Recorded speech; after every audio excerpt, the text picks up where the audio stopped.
Hello दोस्तों, मैं Sujeet Kumar. Welcome to my YouTube channel super classes. कैसे हैं दोस्तों? मैं आशा करता हूं कि आप अपनी पढ़ाई, स्वास्थ्य और अपने परिवार का अच्छे से ख्याल रख रहे होंगे। आज देखिए, आज का टॉपिक है हम लोग का एनसीईआरटी बुक यानी क्लास 11th का एनसीईआरटी बुक का पॉलिटी का चैप्टर 1। इसमें हम लोग देखेंगे उसका समरी यानी पूरे चैप्टर का समरी हम लोग देखेंगे। इसमें केवल पॉइंट्स देखिए। यहाँ पहला पॉइंट में क्या बोला है कि संविधान जिसके माध्यम से किसी देश को सुचारू रूप से चलाया जाता है। क्या बोल रहा है कि संविधान जो है वो क्या है, उसी के माध्यम से किसी देश को सुचारू रूप से चलाया जाता है। नहीं, एक देश को चलाने के लिए एक संविधान की जरूरत होती है। अर्थात ऐसी लिखित पुस्तक है जो शासन चलाने में सहायक हो। यानी यह एक लिखित पुस्तक है जिसमें शासन में कोई कठिनाई ना हो। यानी कि मनमानी कोई भी मंत्री हो या कोई भी पदाधिकारी हो, उसका मनमानी ना चले। वैसे ही इसलिए यह लिखित पुस्तक है जो शासन चलाने में सहायक होता है। जैसे कोई भी नियम कानून जो होता है वो लिखित में होता है। नेक्स्ट हम लोग दूसरा पॉइंट यदि देखते हैं तो संविधान सरकार, समूह व न्यायालय अन्य संगठन के बीच सामंजस्य, विश्वास और तालमेल बैठाता है। यानी कि यह संविधान जो है वो क्या करता है कि सभी के बीच किसके किसके बीच संविधान हो गया, सरकार, समूह, न्यायालय और अन्य संगठन के बीच क्या क्या करता है, सामंजस्य बैठाता है, विश्वास दिलाता है और तालमेल होता है सब में। नेक्स्ट पॉइंट हम लोग देखेंगे सैद्धांतिक रूप से निर्णय लेने का माध्यम। यानी कि सैद्धांतिक रूप से निर्णय लेने का माध्यम, जो कोई मीटिंग होता है या निर्णय लिया जाता है वो क्या होता है, सैद्धांतिक रूप से होता है। और शक्तियों पर प्रतिबंधों, आकांक्षाओं तथा लक्ष्यों को पूरा करना इसका उद्देश्य है। यानी कि कोई भी, जैसे मान लीजिए हम लोग का जो बजट होता है वो क्या करता है कि एक लक्ष्य को पूरा करता है। और जो नियम कानून होता है वो क्या होता है, शक्तियों पर प्रतिबंधों आकांक्षा होता है। और संवैधानिक रूप से हम लोग क्या करते हैं, निर्णय लेते हैं। नेक्स्ट हम लोग का अगला पॉइंट है कि संविधान राष्ट्र व शासन प्रणाली का आईना है। क्या बोल रहा है कि जो संविधान है हम लोग का है वो राष्ट्र व शासन प्रणाली का आईना है, जिसे प्रस्तावना संविधान का दर्पण है। यानी कि बोल रहा है कि जो हमारा संविधान है वो राष्ट्र और शासन प्रणाली का आईना है, जिसे प्रस्तावना में बताया गया है। इसका कहने का मतलब क्या है कि ये बोला है प्रस्तावना संविधान का दर्पण है। प्रस्तावना जो है वो पूरे संविधान का एक निचोड़ दर्पण है। यानी दर्पण बोला गया है कि निचोड़ आईना है। यहाँ ध्यान दीजिए। नेक्स्ट अगला पॉइंट कि संविधान सभा का गठन कैबिनेट मिशन योजनानुसार, वो क्या बोल रहा है कि संविधान सभा का गठन कैबिनेट मिशन योजना अनुसार सभा में 389 सदस्य थे। यानी कि ये बोल रहा है कि कैबिनेट मिशन के अनुसार, योजना अनुसार कितना सदस्य थे, तो 389 सदस्य थे, जिसमें 292 सदस्य जो थे वो ब्रिटिश सरकार के और प्रत्यक्ष शासन वाले प्रांतों से थे, तथा 4 सदस्य जो है वो चीफ कमीशन के प्रांत से और 93 देसी रियासतों के थे। ये बोल रहा है कि 389 सदस्य थे, जिसमें से 292 कौन थे, ब्रिटिश सरकार और प्रत्यक्ष शासन करने वाले। 4 सदस्य थे चीफ कमिश्नर और 93 थे देसी रियासतों वाले। ये सारे संविधान के बारे में हम लोग पढ़ रहे हैं। संविधान चैप्टर का नाम ही क्या है कि संविधान क्यों और कैसे। नेक्स्ट हम लोग अगला पॉइंट आते हैं कि ब्रिटिश प्रांत के प्रत्येक प्रांत को, यानी बोल रहा है ब्रिटिश प्रांत के प्रत्येक प्रांत को उनकी जनसंख्या के अनुपात में संविधान सभा में स्थान दिए जाएंगे। बोल रहा है कि ब्रिटिश प्रांत जो भी है, प्रत्येक प्रांत को उनकी जनसंख्या के अनुपात में संविधान संविधान सभा में स्थान दिए जाएंगे। 10 लाख लोगों पर एक स्थान। जैसे कि अभी जैसे विधायक होता है कि हर स्टेट में विधायक जैसे अलग अलग होता है, जनसंख्या के अनुसार उसका सीट का आवंटन किया जाता है। वैसे ही ये बोल रहा है कि ब्रिटिश प्रांत और प्रत्येक प्रांत की उनकी जनसंख्या जो थी वो क्या थी कि किसी जनसंख्या अनुपात में वो संविधान सभा के अनुपात में वो विभाजित किया गया था, जिसमें प्रांत क्या था कि 10 लाख लोगों का पर एक स्थान, यानी जितने भी संख्या है उतने उससे यदि हम लोग 10 लाख संख्या से डिवाइड कर देते हैं टोटल जनसंख्या को, तो वो सीट का आवंटन निकल जाता है। नेक्स्ट है हम लोग का अगला पॉइंट कि प्रत्येक प्रांत की सीटों को 3 प्रमुख समुदाय बोल रहा है कि प्रत्येक प्रांत, पहले प्रांत होता था, हम लोग ब्रिटिश शासन में बात कर रहे हैं तो प्रांत होता था, और प्रांत की जो सीटों की 3 प्रमुख समुदाय है वो कौन कौन थे? मुस्लिम थे, सिख थे, सामान्य में उनके जनसंख्या के अनुपात में बांटा गया। देखिए मतलब मुस्लिम हो गया, सिख हो गया और जनरल हो गया, में उनकी जनसंख्या के अनुपात में बांटा गया था। अब देखिए अगला नेक्स्ट क्या है कि देसी रियासतों के प्रतिनिधियों के चुनाव का तरीका उनके परामर्श से तय किया जाता है। ये बोल रहा है कि जो देसी रियासतों के प्रतिनिधियों के चुनाव जो था उनका तरीका वो परामर्श रूप से तय किया गया था। जुलाई 1946 को संविधान सभा के चुनाव कराए गए, जिनमें मुसलमानों को 73 स्थान, कांग्रेस को 199 स्थान और निर्दलीय को 11 और सिखों के 21 प्रतिनिधित्व निर्वाचित हुए। यहाँ देखिए कहने का मतलब क्या है कि देसी रियासतों के प्रतिनिधियों, जैसे कोई देसी प्रांत है उसमें प्रतिनिधियों का चुनाव यदि करना है तो उनके परामर्श से तय किया गया था। और ये बता रहा है कि 1946 में जो संविधान सभा है उस चुनाव में जो आया था वो 73 था, मुसलमान कांग्रेस 199 और निर्दलीय 11 और सिखों को 21 प्रतिनिधित्व निर्वाचित हुए थे।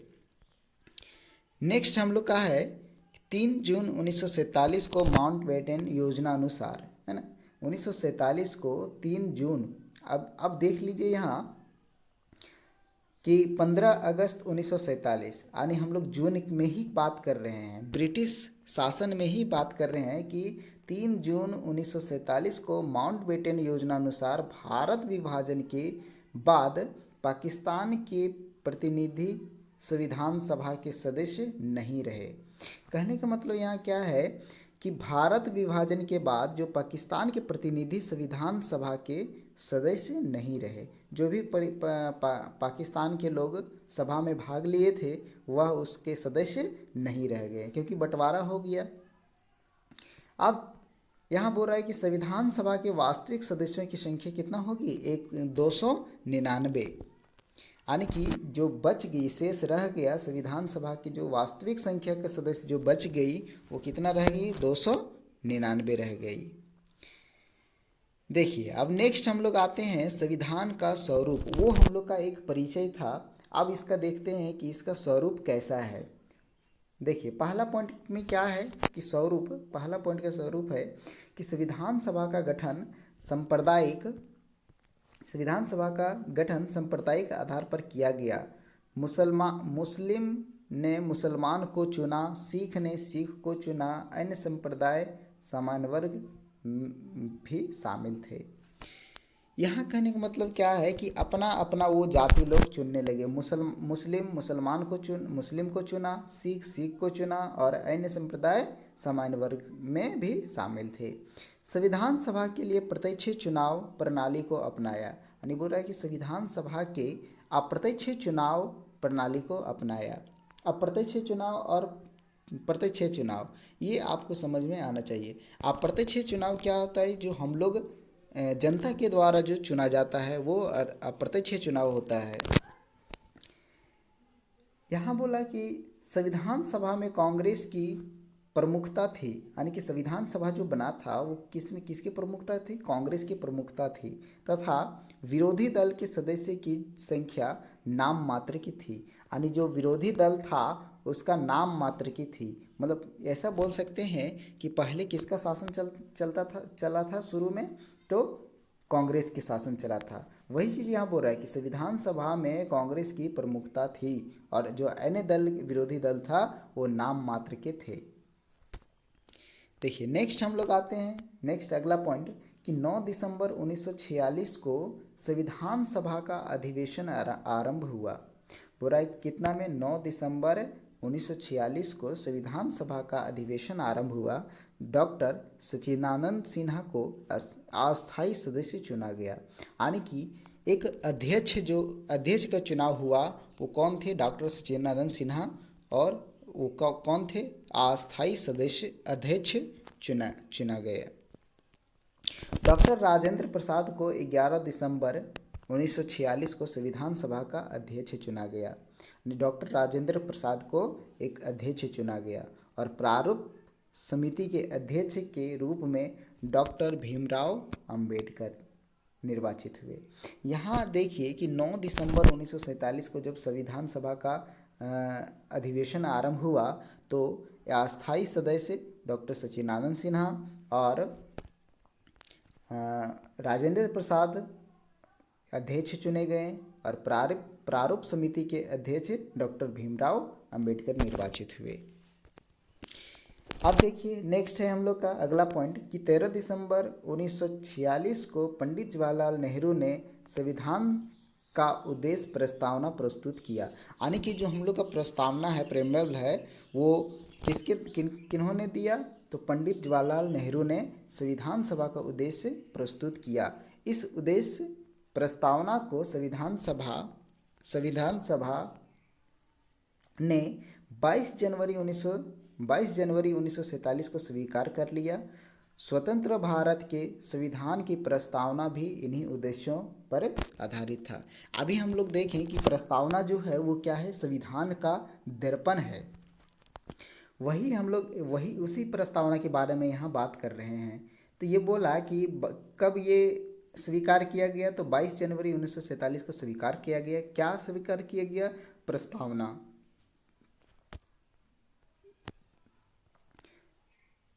स्वतंत्र भारत के संविधान की प्रस्तावना भी इन्हीं उद्देश्यों पर आधारित है। 22 जुलाई 1947 को संविधान सभा द्वारा राष्ट्रीय ध्वज अपनाया गया। यानी कि देखिए यहाँ राष्ट्रीय ध्वज है वो कब अपनाया गया? तो 22 जुलाई 1947 को। ये सब पॉइंट से या तो डेट्स याद रखिएगा क्योंकि एग्ज़ाम के व्यू से इम्पोर्टेंट है। नेक्स्ट आइए, इस संविधान सभा में 395 अनुच्छेद, 22 भाषा तथा 8 सूचियाँ थी। पहले का देखिए कि जब संविधान तैयार हुआ तो कितना अनुच्छेद? 395 अनुच्छेद थे, 22 भाषा थे और 8 सूचियाँ थी।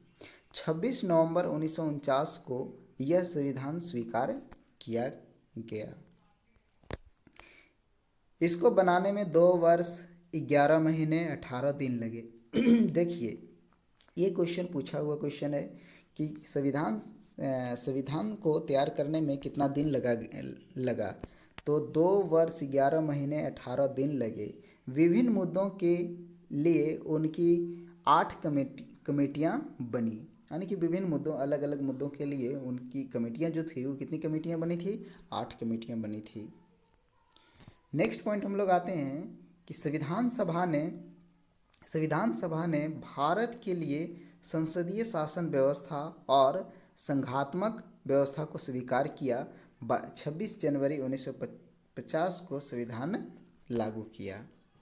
अब देखिए ये हम लोग के क्या था कि प्रोसेस था, संविधान क्यों और कैसे। तो क्यों हम लोग ऊपर में देख लिए उसका परिचय, इसका संविधान का स्वरूप भी देख लिए कि कैसे ये तैयार हुआ। सो अब देखिए यहाँ संविधान के स्रोत यानी कि संविधान कहाँ से लिया गया है। तो 1935 का भारत सरकार अधिनियम, यानी 1935 का भारत सरकार अधिनियम, ये एक्ट के थ्रू लिया गया। देखिए इसमें क्या बोला गया है कि अन्य देशों की संवैधानिक प्रणाली 1928 की नेहरू रिपोर्ट, जिसमें संघ सरकार की स्थापना की जाए, केंद्र केंद्र शक्तिशाली हो इत्यादि। ये बोला गया है कि ये 1945 का जो अधिनियम था वो क्या बोला गया कि अन्य देशों की संवैधानिक प्रणाली 1928 की जो नेहरू रिपोर्ट था, जिसमें संघ सरकार की स्थापना की जाए और केंद्र शक्तिशाली हो, यानी केंद्र को शक्तिशाली बना दिया गया वहाँ। अब देखिए यहाँ से जो नेक्स्ट हम लोग का है कि कहाँ कहाँ से लिया गया है, तो पहला जो है वो संविधान कहाँ से लिया गया, ब्रिटिश संविधान से लिया गया। ब्रिटिश संविधान से क्या क्या इसमें चुना गया कि सरकार का संसदीय रूप, यानी कि जो संसद, आज का जो संसद है हम लोग का, वो कहाँ से लिया गया है, तो ब्रिटिश संविधान से लिया गया है। सर्वाधिक मत के आधार पर चुनाव में जीत का निर्णय, यानी कि जो हम लोग वोट देते हैं और जो चुना जाता है, तो सर्वाधिक मत यानी कि अधिक से अधिक वोट जिसको मिलता है और वो जो चुनाव में जीतता है, वो कहाँ से लिए हैं हम लोग, तो ब्रिटिश संविधान से लिए हैं। नेक्स्ट देखिए दूसरा पॉइंट, कि कानून के शासन का विचार, यानी कानून के शासन का विचार, कानून में जो हम लोग विचार करते हैं शासन का, वो कहाँ से लिया गया है, ब्रिटिश संविधान से। नेक्स्ट पॉइंट है विधायक में अध्यक्ष का पद और उसकी भूमिका। बोल रहा है कि विधायक में अध्यक्ष, जो विधायिका जो है, विधायिका जो है, उसमें जो अध्यक्ष का पद होता है वो हम लोग ब्रिटिश शासन से लिए हैं, ब्रिटिश संविधान से लिए हैं। कानून निर्माण की विधि, यानी कि कानून को तैयार करना, कानून जो तैयार करते हैं वो कौन से संविधान से लिया गया है, तो ब्रिटिश संविधान से लिया गया है। नेक्स्ट देखिए, अब नेक्स्ट है हम लोग का अमेरिका का संविधान। अमेरिका के संविधान से क्या क्या लिया है, बहुत इंपॉर्टेंट है, मौलिक अधिकारों की सूची, यानी जितने भी मौलिक अधिकार हम लोग को मिला है वो कहाँ से लिए हैं हम लोग, तो अमेरिका के संविधान से लिए हैं। दूसरा पॉइंट क्या है कि न्यायिक पुनरावलोकन की शक्ति और न्यायपालिका की स्वतंत्रता। ये बोल रहा है कि न्याय पुनरावलोकन की शक्ति और न्यायपालिका की स्वतंत्रता। जैसे न्यायपालिका कोर्ट वगैरह जो होता है वो उसकी अपना खुद की स्वतंत्रता होता है, वैसे हम लोग कहाँ से लिए हैं, अमेरिका से लिए हैं। यानी कि यहाँ बोल सकते हैं कि जो न्यायपालिका है वो अपना स्वतंत्र रूप से जो काम करता है वो कहाँ से लिया गया है, तो अमेरिका के संविधान से लिया गया है। अब नेक्स्ट देखिए आयरलैंड का संविधान। तो आयरलैंड का जो संविधान है वो हम लोग इसमें एक पॉइंट लिए हैं क्या, कि राज्य के नीति निर्देशक तत्व, राज्य के नीति निर्देशक तत्व जो सिद्धांत जो है वो कहाँ से लिया गया है, तो आयरलैंड से लिया गया है। नेक्स्ट है हम लोग का फ्रांस का संविधान। फ्रांस के संविधान से हम लोग लिए हैं स्वतंत्रता, समानता और बंधुत्व का सिद्धांत। जो ये क्या है, प्रस्तावना में ये लिखित है कि स्वतंत्रता, समानता और बंधुत्व का सिद्धांत कहाँ से लिया गया है, तो फ्रांस से लिया गया है। ये जो हम लोग स्वतंत्र रूप से रहते हैं और सबके बीच समानता होता है और बंधुत्व का सिद्धांत होता है, वो फ्रांस से लिया गया है। नेक्स्ट अगला है हम लोग का लास्ट क्या है, कि कनाडा का संविधान। कनाडा के संविधान से हम लोग क्या लिए हैं कि एक अर्ध संघात्मक सरकार का स्वरूप, सशक्त केंद्रीय सरकार वाली संघात्मक व्यवस्था। बोल रहा है कि एक अर्ध संघात्मक सरकार का स्वरूप, यानी कि जो सशक्त केंद्रीय सरकार वाली जो संघात्मक व्यवस्था है उसको हम लोग लिए हैं। दूसरा पॉइंट क्या है, अवशिष्ट शक्तियों का सिद्धांत, यानी कि अवशिष्ट शक्तियों का सिद्धांत, जो कुछ बच गया है शक्तियाँ, उसका हम लोग उसकी शक्तियों का सिद्धांत कहाँ से लिया गया है, तो कनाडा से लिया गया है। देखिए ये हम लोग का मेन क्या था, टॉपिक एकदम पॉइंट्स था, उसका समरी था। ये क्लास 11th का पॉलिटी चैप्टर का फर्स्ट चैप्टर, पॉलिटी बुक का फर्स्ट चैप्टर का ये क्या था, हम लोग का समरी था। नेक्स्ट हम लोग देखेंगे दूसरा चैप्टर का समरी। ये हम PDF हो सके तो